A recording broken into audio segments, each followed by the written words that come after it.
reflects the degree of accountability and truly democratic politics. And we are aware of the fact that worldwide different electoral systems are existing, and each of them has its advantages and disadvantages. And by the way, one chapter of the report is dealing with the topic of understanding electoral systems. And from experience, I can assure you that debates dealing with electoral reforms are always controversial and highly political sensitive. And this is not only the case in your country. And the reason is clear. The topic is closely connected with the distribution of power.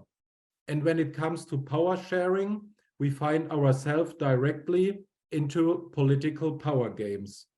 The way you vote has an influence of where a political party will find itself after the election in government, in opposition, or even, which would be something new for South Africa on national level, in a coalition government. We do know that South Africa has adopted its electoral system during the process of making a new constitution in the run-up to its transition to democracy in 1994. And the South African constitution is, by the way, one of the most modern and liberal constitutions in the world, in which you can be proud of. There is no denying the fact that in the past, the system has worked out well when it came to the representation of minority parties, along with recurrent African National Congress majorities in the National Assembly. But in the last years, the existing electoral system has attracted extensive criticism for rendering elected representatives accountable to those who elected them. And the call for reform was given a significant boost following a ruling by the country's top court, the Constitutional Court, in June 2020. The Constitutional Court has declared the current Electoral Act unconstitutional. This is because the act barred individuals, as distinct from parties, from standing for election at national and provincial levels. And as a consequence, the Electoral Act should be amended by Parliament in a way to enable an individual to run for elected office without joining a political party. And all this should be done in 24 months. This is from where we come. And to take it from there, the research report, which will be presented today, will focus on how the electoral reform process has proceeded since 2020, with all its progresses, challenges, and setbacks. And like every good report, this one also ends with recommendations. In this specific case, with recommendations for civil society mobilization. So in conclusion, I'm deeply convinced that we are facing an intellectually stimulating, rich and fruitful virtual workshop. Thank you very much. Thank you so much, Mr. Yekke. It's absolutely once again our honor, and thank you for supporting this very important project. We do hope to continue with this collaboration, particularly following today's decision and yesterday. So for those that might not be aware, at this point, up until now, the Electoral Amendment Bill for the past month was with the National Council of Provinces, the Select Committee on Security and Justice. And they presented this report to National Assembly yesterday. And in the end, it received 29 votes in favor and 13 votes against it, meaning that it was adopted. Then today it was presented to the Portfolio Committee of Home Affairs, and it was then decided that due to the material changes that have taken place in this past month, that hopefully another round of public consultations take place if there is a request for extension. Now, whether this will happen, we are keeping our eyes on the activities that's going to occur this week. This afternoon, the committee indicated they will be meeting with a legal advisor hopefully making amendments, and then they are deliberating again on this Friday. So as was indicated by Gregor, is we are looking at a deadline of 10 December on something substantially influencing our elections in 2024. Now, this does not give us enough time and the Electoral Commission to make suitable preparations. It's very complex, it gets technical, but this has an impact on our democracy. Now, I cannot think of who better than My Vote Counts, dealing with why voting is so important. And today we have the representative, Letlogenolo Letshele, representing My Vote Counts. Hello, Letlogenolo. Good afternoon, Rachel. Thank you so much for having me, and also good afternoon for people who are on the platform. Thank you so much for the opportunity. We've been able to collaborate really well around this work and being able to produce this important research that we are launching today. So my input today will be really about what we have done as My Vote Counts around this process, how we've sort of saw a particular way to intervene, because I mean, as you said, it's a very complicated process and it's been going on for such a long time. So we try to really create awareness around this particular important issue. So I'm just going to speak about what we have done and what this process means for us. Just before I get started, who is MVC? So My Vote Count is a non-profit organization that works towards a South Africa where every person has an equal access and an equal participation in the democratic process. So those are our fundamental values, to say that we really advocate for a political system and as well as an electoral system where everybody has a say. You would know these things happen so far from us, from parliament and all these legislation, so people do not get an opportunity to be really engaged about these processes. An important process such as an electoral amendment bill is something that every South African should be speaking about. So we really try to really get people to be aware about this such an important process, because as the previous speaker was saying, that it really impacts people in how they vote, how votes are going to be calculated. So it's really a major thing in that regard. So I think the previous speaker did try to just give a summary of how we got here and sort of what's happening. But I think the context of how MVC sort of wanted to intervene, as well as also others of society, was that there was quite a lot of delays since the introduction of this bill. I mean, also particularly the handing down of the judgment as well. So once the bill was introduced in January, there was actually limited time for Parliament to really process this particular legislation.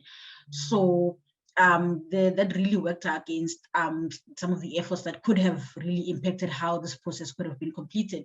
So we realized that advocacy was nearly impossible to really try and say, this is not, we can't have this bill because of the flaws that it has. But I mean, we had to sort of think about a way where, I don't want to use the word compromise, but really try to help and work with Parliament so that we get this bill to be constitutional, because it's important that that happens. So we understood that there wasn't sufficient time to really advocate, to really get that mass mobilization behind really critiquing this process, because the deadline is the 10th of December. We had participations around March, so there was like 6 to 7 months for us to really get people to rally behind this process. So time was not on our side. So many activists and civil society organizations attempted to influence this bill through public participation, but unfortunately that was not entirely successful, because there were instances, the first round of public participation, I recall, where people did raise issues to say that the public participation itself was insufficient. People did not get enough time to engage with the bill. So Parliament did not give enough time for people to really familiarize with the materials. So the notice period particularly was short, you know, when the committee told people that they're coming there. So they did not give them enough time to really mobilize around what they had wanted to say. And even the MEC report really was not really a key feature in those discussions, because people, I believe, were supposed to have given that option to say, this is where we come from. As the committee, these are the two options that we were given. So people civil society in particular did try to raise those issues through public participation, but they never really materialized because Parliament has really been tone deaf to some of the issues that have been raised. So that's sort of the context that we're working with, trying to intervene in this process. So, but the main idea around civic education on this process in particular was that there is a need to have collective engagement on electoral reform and the future of South African politics. So even though we sort of did not have time and Parliament also was running out of time, but there was still a need for people to know that this is happening. If there is that little chance, people could really intervene and engage with this process. So advocacy advocates for an electoral system that ensures that elected representatives are held accountable and that every vote counts. So it was really important for us to really advocate for that system. So when the bill was introduced, it did not really speak to these fundamental values to say every vote counted. We had an issue where there was a round system where votes are not calculated equally. And I think we're still having some of those challenges as well with the issue of proportionality. So this speaks to some of the votes not being really tallied properly. So our stance is that we really need an electoral system that is fair. So you would recall in the judgment that Madlanga said that whatever system that Parliament comes up with, it needs to ensure that there is general proportionality, there is in general sort of a fair competition between independent candidates and political parties, but we were not really seeing this with the bill that was introduced, and hence that's sort of the background in terms of the work that we took on. So what we thought of doing was electoral reform workshops. So we going around the country informing people about this important process. Because I remember initially during the first few months of the year, I would speak about this process, this electoral reform, this bill, this is how it looks. But people did not really engage with me because they did not understand what I was talking about. It was really a foreign concept for the longest of time. So there was that really pressure to try and push so that people are understanding this process, because they did not, and I felt it was very important that people do. So that was sort of the starting point of trying to do these electoral reform workshops around the country.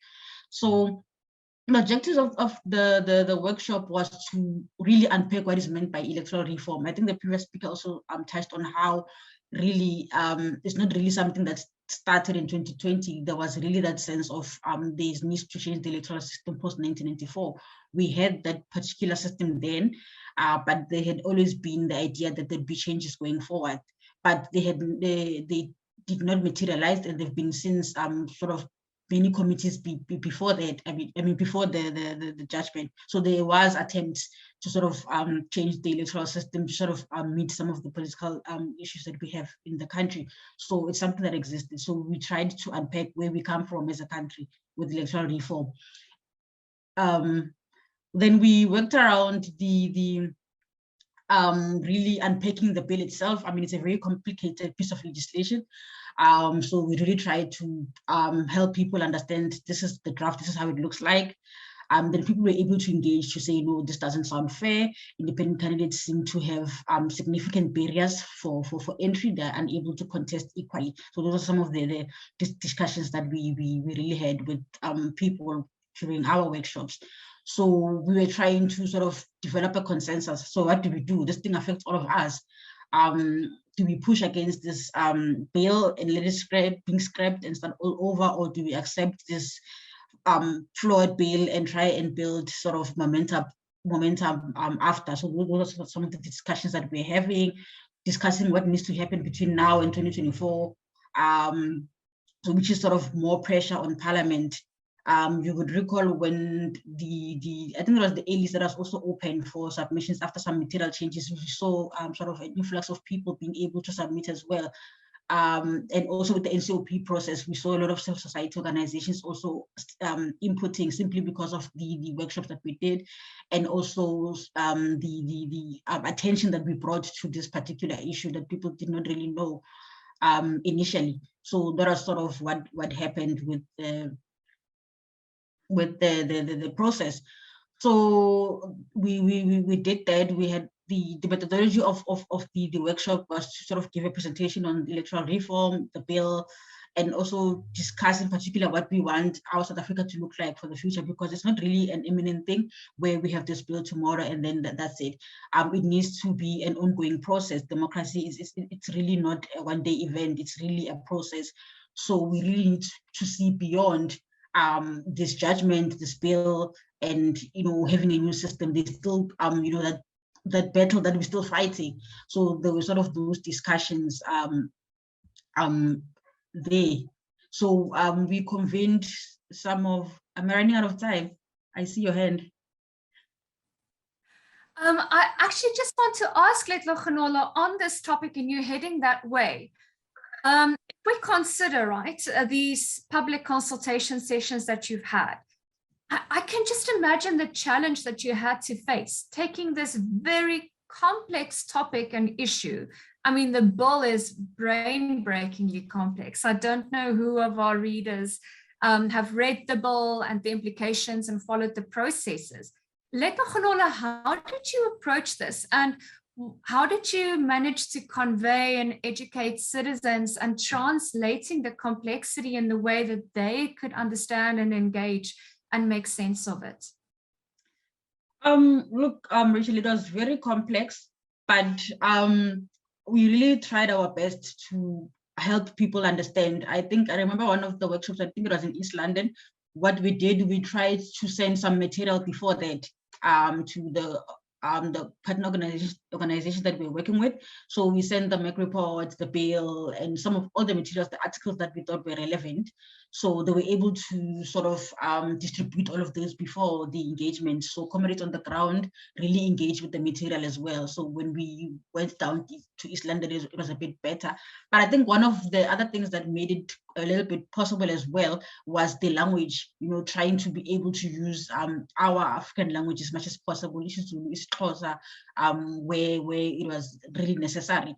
But being able to also suss out the gist. Some of the things are very technical and we would know, but they really do not matter in some instances. So you really need to be able to suss out what's important and what can get people talking.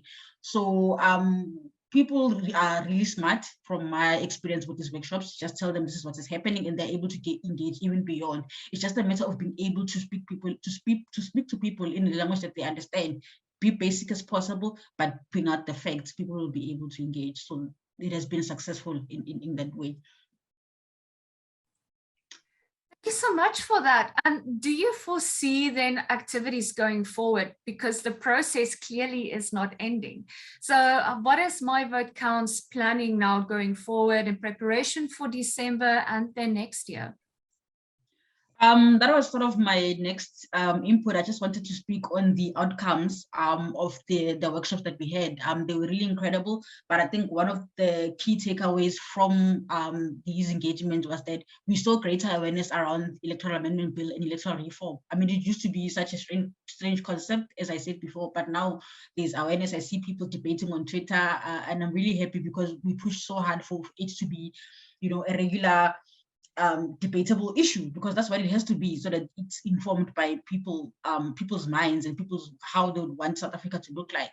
So there's in general greater awareness around electoral politics, just not only independent candidates, but other things. People are talking about political alternatives. How best can we really push towards 2024? So there is this discussion because of the workshops. So there has been formation of committees on the issue. With the NCOP process as well, I saw some of the communities that I had interacted with being able to submit on their own, making a submission to the NCOP process, to have their own position, to say this is what we don't like about the bill, this is what we propose.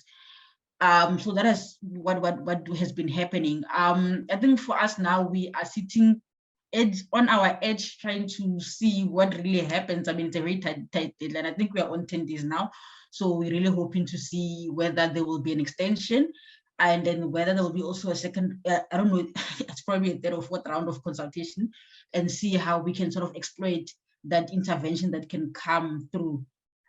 So yeah, that's sort of my input. Thank you so much, Rachel. Thank you so much, Letlogenola. And of course, we will come back to the recommendations that we could take as our takeaways from this session. Now, sure. I'm very curious, Sithumbele, Neto Genola indicated that this electoral reform process isn't new. This didn't start June 2020. I mean, there's a rather long history. So one would think that the opportunity Parliament got to make these changes as mandated by Concord would almost have been intuitive, right? You would think this is sufficient. So what happened? Thanks so much. And hi, everyone, again. I'm joining you from a very quite chilly Barcelona, so hence my unseasonal clothing. So, you know, the electoral system that South Africa has, which is a closed list proportional representation system, is really a product of the negotiated transition from apartheid to democracy. The drafters of the interim constitution agreed that a closed list proportional representation system, so that's a system where voters vote for parties and parties decide who will represent them in a legislature, whether that is the National Assembly or a provincial legislature, and they put those names on a list that the parties decide on. So that's why it's a closed list. They decided that that would be the easiest electoral system for South Africa to adopt for the 1994 elections, because it's easy to understand. It's very simple in terms of the voting mechanism, and it wouldn't require demarcating constituencies because you know, South Africa is such a geographically divided society that it would have been very complicated to demarcate constituencies properly. And so it was decided that it would be that in 1994, but the understanding was that there would be then more thought given to what electoral system South Africa should use more permanently, so in the future. And you can see that through, firstly, in the 1996 Constitution, which is the one that we use today, the Constitutional Assembly that developed the 1996 Constitution did not decide on a final electoral system for South Africa. And so what they did was that they put the mechanism of the electoral system in Schedule 6 of the Constitution, which is headed Transitional Arrangements. And I think that that indicates just how much this proportional representation system was not seen as a permanent intervention. Unfortunately, what ended up happening is that the Electoral Act of 1998 formalized and made permanent that transitional arrangement. And it is this Electoral Act that then became the issue of contention in that constitutional court case. Since 1998, when the Electoral Act was formed, there have been a number of initiatives and efforts to open up the debate on constitutional reform. Interestingly, in his last speech in the National Assembly, the last speech of his presidency, former President Nelson Mandela in March of 1999 said, you know, he spoke about the record of the parliament, and he says, and I quote, "Look at the work of the committees that have scrutinized legislation and improved it, posed difficult questions of the executive, and given the public insight and oversight over government as never before. This is a record in which we can take pride." And then he says, "But even as we do so, we do need to ask whether we need to re-examine our electoral system so as to improve the nature of our relationship as public representatives with the voters." In 2002, the then Minister of Home Affairs, Mangosuthu Buthelezi, put together the Fund Sale Slabbert Commission that was tasked with looking at reforming the electoral system. They released a report in 2003 where they recommended a multi-member constituency model that would be combined with 100, so 300 of the seats in Parliament would come from these multi-member constituencies, and then 100 of them would come from PR lists. that parties would devise. Unfortunately, this was not adopted by the cabinet, and there was then a bit of a lull in the electoral reform debate, but a number of commissions and committees that have been set up by Parliament to review the processes of both Parliament, but also our political system at varying points since 2003 have recommended a constituency-based electoral system for South Africa, or at least a partial constituency-based electoral system. Most recently, before the Constitutional Court case, was the high-level panel on Parliament that was headed by former President Motlanthe. They recommended that the process of electoral reform be reopened, but it took this case by the New Nation movement, saying that the Constitution, that the Electoral Act was unconstitutional insofar as it requires an individual to join a political party in order to run for election at national and provincial level. It was that case of the New Nation movement that really then has opened up this current process of electoral reform, because the Constitutional Court agreed with them that it should be possible for an individual to run for election without having to join a political party.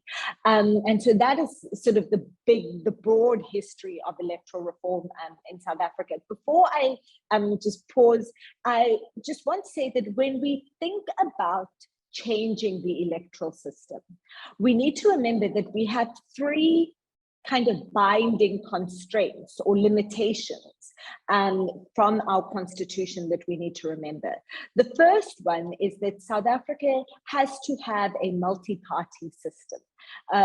In the preamble of the constitution, the founding provisions of the constitution, it states that South Africa, amongst South Africa's founding values, is that we have a multi-party system of democratic government. And what that basically means is that multiple groups must be able to compete for political power, and South Africa must never become a one-party state. The second limitation that we have to work within is that South Africa has a parliamentary system. What that means is that we don't elect our president directly, like the United States or like other African countries. Actually, many countries have presidential systems. In South Africa, we, as people, the electorate elects parliament, and then it is parliament that elects a head of government from amongst themselves. So in this kind of system, the executive comes to power through the legislature. If we wanted to have direct presidential elections, then we'd need to amend the relevant sections of the constitution. And then a final thing is that any electoral system that we have must result in general in proportional representation. And what that means is that so the closed list proportional representation system that we have is the most extreme and the most sort of fixed kind of proportional representation system. But there are many different grades of proportionality that you can include in an electoral system. Our local government system that has a mixed system of both single member constituencies and proportional representation is one option. There is an open list system where you can have voters vote on who political parties put on their lists and the ranking of the names on the list. So there's many options, but we are limited in the sense of having to have some kind of proportionality in our electoral system. Thank you so much for setting that out. And it absolutely provides a very relevant background and context to this. Once again, showcasing this is not something new. Stambele, on this topic for this bill, and that is also the focus for the research report, I do invite our viewers to please see the link for the research report. It does give you the need to know information and the way forward that we see for this process. Once again, it seems to change on a daily basis, but I think the general trend remains the same. Reform does need to occur. I have a question for you, Stimbele, from Rose Nagota. Does this electoral bill focus only on the inclusion of independent candidates?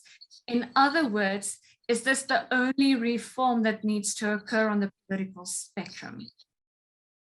Yes, so this particular bill is really only about how to include independent candidates in the electoral system. So this bill is firstly only about reforming or amending the Electoral Act of 1998. It does not amend any other legislation. So this is also to Gareth Newman's question about whether the bill addresses transparency around political donations. This bill is only to amend the Electoral Act of 1998. And so what it does is that it includes independent candidates within the bounds of the Electoral Act. So it merely just, revises, it adds certain clauses into the act, it takes out certain clauses, it rewords certain clauses. It's just about amending a particular piece of legislation, which is part of the challenge actually with how difficult then it's going to be to enact this legislation. And basically what has happened is that the parliamentary committee, but also the Home Affairs Committee, but actually the Home Affairs Minister who introduced the bill, who drafted the bill and introduced it to Parliament for discussion, have tried to avoid any fundamental reform of the electoral system. So what they basically tried to do is to just almost copy paste independence onto the system that we currently have, onto the closed list proportional representation system. Now, the problem with doing that is that political parties as organizations and independent candidates and as individuals are not the same thing. So you're trying to fit apples and oranges into the same electoral system. And that then creates all sorts of difficulties in terms of the numbers and calculations, and all sorts of the complications that have been raised by civil society. So this is actually the biggest flaw of the bill, is that it forces single individuals to contest against organizations that are made up of many individuals in elections as if they are the same thing. And so, and that's really the biggest difficulty. But indeed, there are so many other political changes that we need to have in our system if we want to really, you can't just fix accountability with an electoral system. There's all sorts of other challenges that need to be dealt with. I just want to answer Wolf Pretorius's question that says the IEC needs 18 months, at least 18 months to implement the changes of an electoral system. How is South Africa going to avert a really serious constitutional crisis if more public consultation has to happen? The ConCourt doesn't have a mandate to postpone the election date. And I think that this is really critical. Basically, as we sit right now, South Africa does not have constitutionally viable legislation with which to have an election in 2024. Constitutionally, Parliament is mandated with making electoral legislation, with making all legislation. And Parliament really slept on the job as far as this is concerned. The Constitutional Court case happened judgment was passed down in June of 2020. Parliament only started discussing this bill in January of 2022. And in fact, the Home Affairs Committee only met to discuss this particular legislation 6 times between June 2020 and February of 2022. So they've really neglected and not done their duty And so we do have this real problem around how are we going to possibly have an election in 2024 if the legislation that we have isn't constitutionally sound. And I don't have the answer for you right now, and I'm not a lawyer, but I think that the National Council of Provinces, with adding this call for some kind of panel to be adopted to then have more substantial reform, is trying to get around that issue and trying to avoid a constitutional challenge to this bill.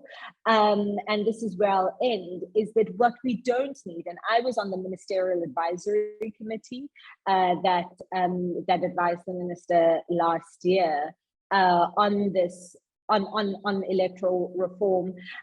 We don't need another commission. The job of making legislation is Parliament. We need MPs to take their job seriously, and we need MPs to do proper public consultation, not the 3 weeks or month-long consultation that they did early in 2022. And so what we actually need is a proper ad hoc committee on electoral reform that will have wide public consultation. And we have done this before. Parliament has got the mechanisms to do this kind of work. It just has not had the political will to do so. Thank you. Thank you so much, Dr. Mabete, for sketching this out. Not only the constitutional concerns, but also then the research and the background. And I do like your recommendation for having such an ad hoc committee, because essentially, and this is part of the report that was adopted yesterday, is the inclusion of another electoral reform consultation panel.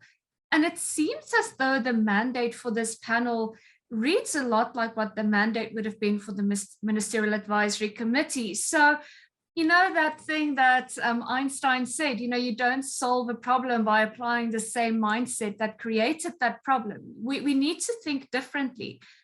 So I would like to refer to one of our other guests that joined us, Dr. Michael Louis. He is the founder and non-executive director of the Independent Candidates Association, as well as the chairperson of the One South Africa movement, described as being a global citizen, human connector, projects activator, and a political strategist. Now, Dr. Louis is also in the forefront of this charge of civil society activism, and then looking at these legal implications that is resulting in this entire process. Now, once again, you know, we are all looking at this 10 December deadline, but we're accepting this is an ending year. Civil society is definitely not backing down. I think we are going to go even stronger. So what is your opinion of where we currently are? Well, thank you, Rachel. And to I must call them actually my two family members, because that's how we feel for this plight of fighting this electoral reform journey. And may I also just thank OUTA, Rachel, that has been there since the inception of this court case that has really been a 5-year term. Not to say too much, but I'm just going to sketch a little bit of history from our side, and then I'm going to go into two topics which I think are very important to me. But the first thing is that because I really initiated this process in 2017, because I was very privileged in 1997 to be part of the negotiations of the Constitution, where this was all a transitional arrangement, and understanding the complexity of that, and then going through the Van Zyl-Slabbert report during my political term. This was really at the back of my heart for many years. And then obviously to see the Motlanthe report coming, the high-level report, and a lot of commissions sort of pushing through. I personally, in 2016, 2017, saw many political leaders saying that it's time for a political reform process. And like Dr. Mabete said, to me, the crux of this whole thing is the political will. Every single one of them would say, Michael, this is great, we have to do it, we have to do it. But I knew that only a challenge in the Constitutional Court and a court action was the only one, or the only sphere of legislation that would actually force them to do it. So I think the first thing that our viewers need to understand is that in my sense, coming from a bit of a legal mountain, I do not believe that this battle is going to be won in Parliament, is only going to be won in the courts. I've seen too much in 5 years' time. I've seen too much of indications of trying to put up another panel, another commission. We've had so many commissions, so many, the latest one chaired by Vali Musa, of which Dr. Mabete was part of, was absolutely outstanding. The majority report could really lead our country into a new trajectory. And it was just such an opportunity to do total electoral reform.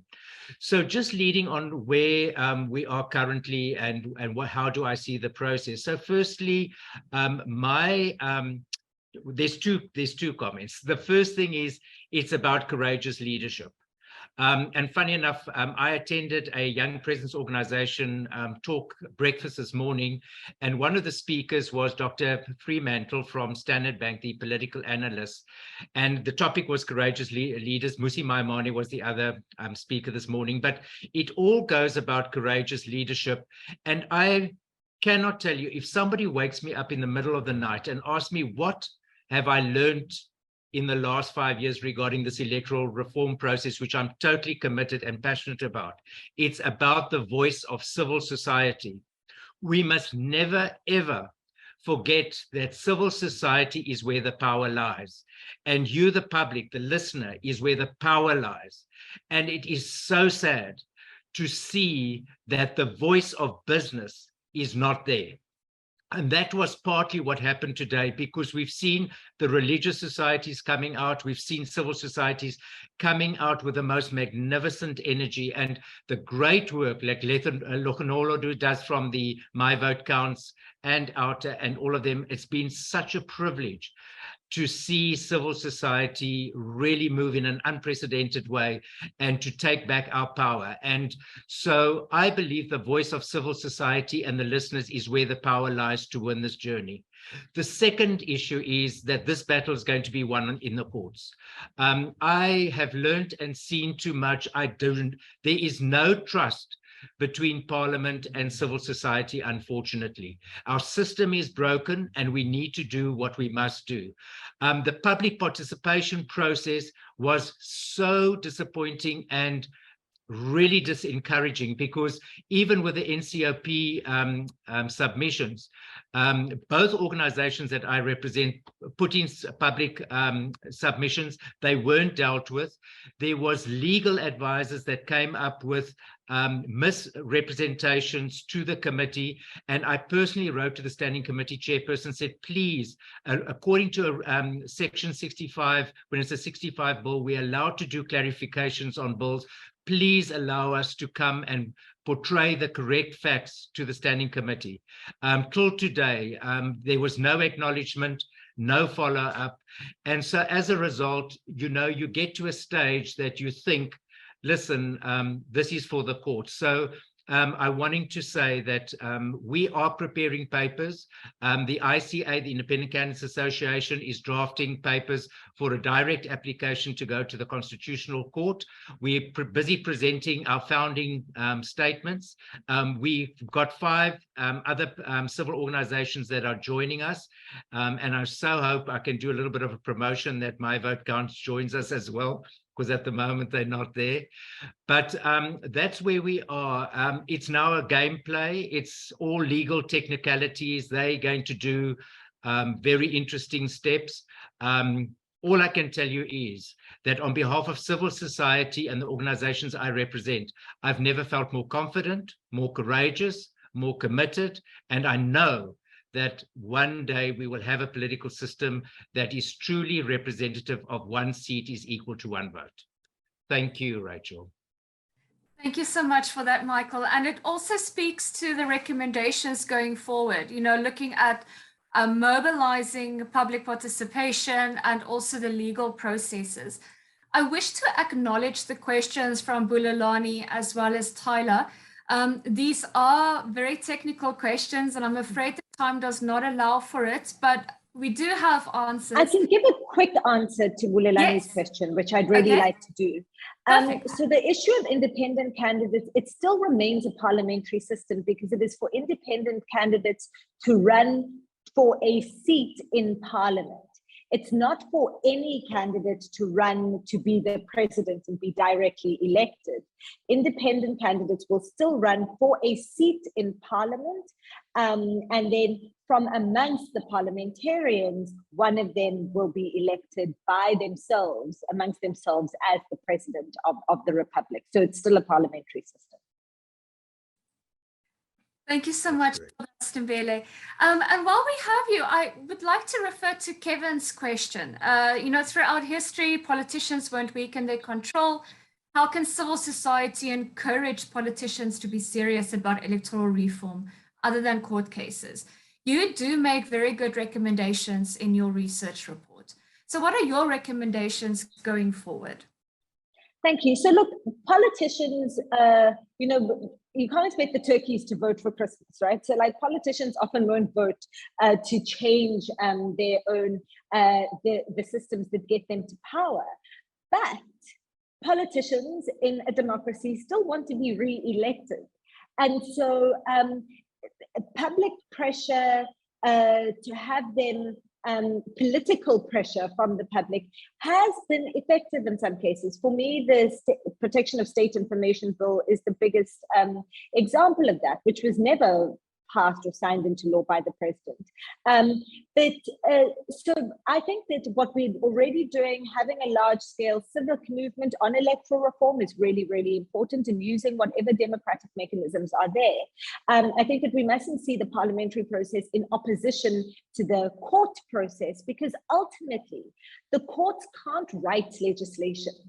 Ultimately, the law is going to be written by parliamentarians, and so you need to find ways to be able to engage with them and to put the right political pressure. And we've seen it actually apply in this process. So the DA, which was quite lackadaisical and quite lazy about this process for a good year, nearly 18 months, has suddenly activated and is being active around opposing this legislation. We've seen the same from other opposition parties. And so political pressure on politicians, I think, is important from the outside. The second is that we haven't put enough thought into what the options are and what kind of systems can actually be put in place. And I think that needs to be the next phase. Now that people are generally aware of what that there is this thing and it's an issue, we now need to think about the actual options, right? Like, what do we do? How is this actually going to work in practice? And I think there's a real role for academics and for other experts, but also for community members. Like Khonolo and I were in Khayelitsha about 3 weeks ago, and from their lived experience, people have a lot to say about how they want to be represented. And then finally, I think that we all need to do a lot more to involve people under the age of 35. We have 20.7 million people who are between 15 and 34,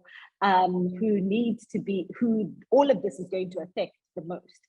And I think we really need to mobilize that energy. And that is great. I mean, and this is a reason for a webinar. It's to inform and educate, but also to inspire and mobilize. So thank you so much for providing such a comprehensive set of recommendations, Sitembele.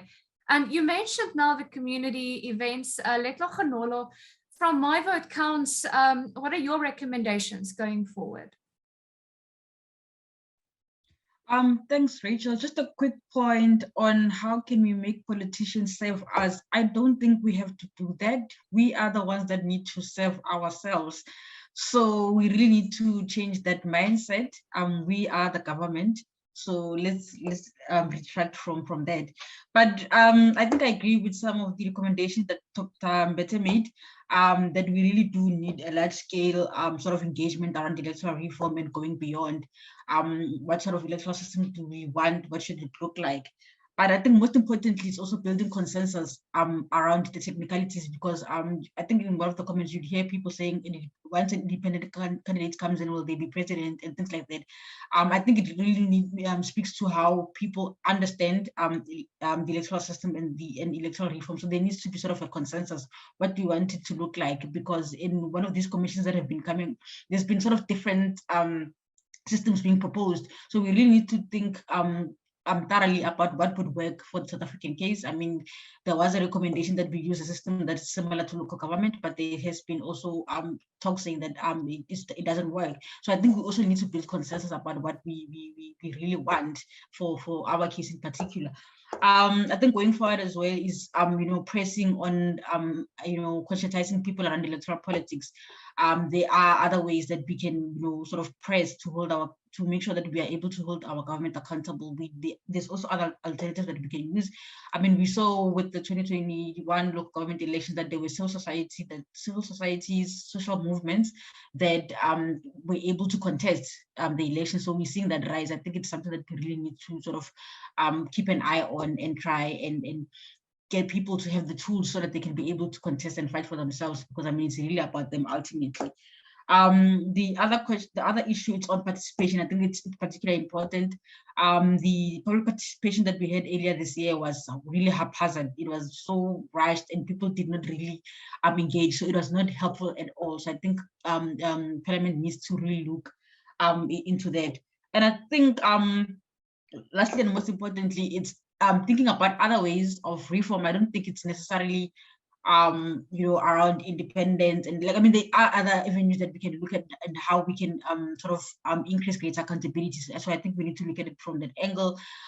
With the sessions that we've been having with the communities, people would really allude to once people are in power, how am I able to hold them accountable? Am I able to remove them from the abuse of that power? So this really speaks to mechanism of the right to recall. So there is that area that we can sort of look into to say, once we have a system, can we also have this clause to say, once we've voted for certain people, we have the power to remove them as voters.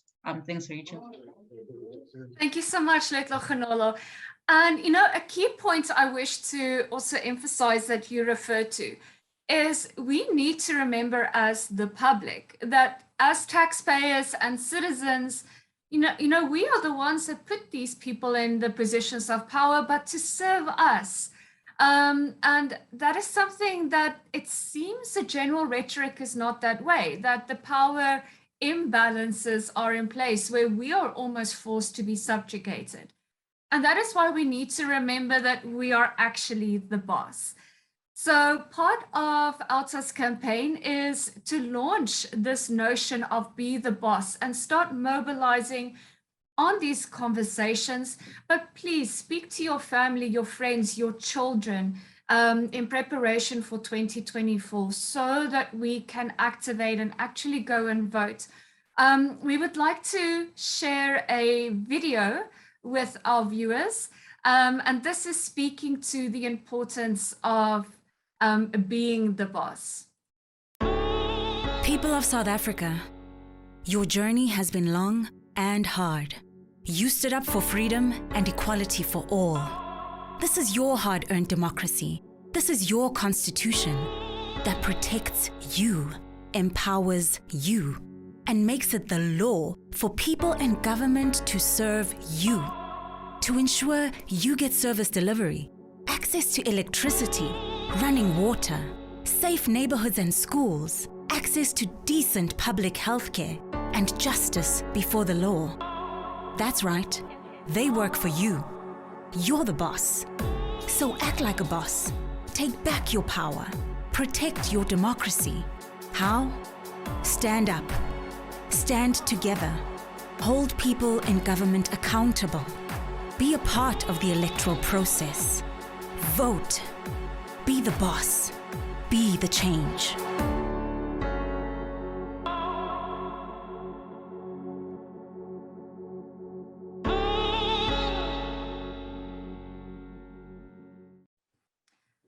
So, ladies and gentlemen, may this be a reminder for all of us. We are the bosses. Let us be active citizens.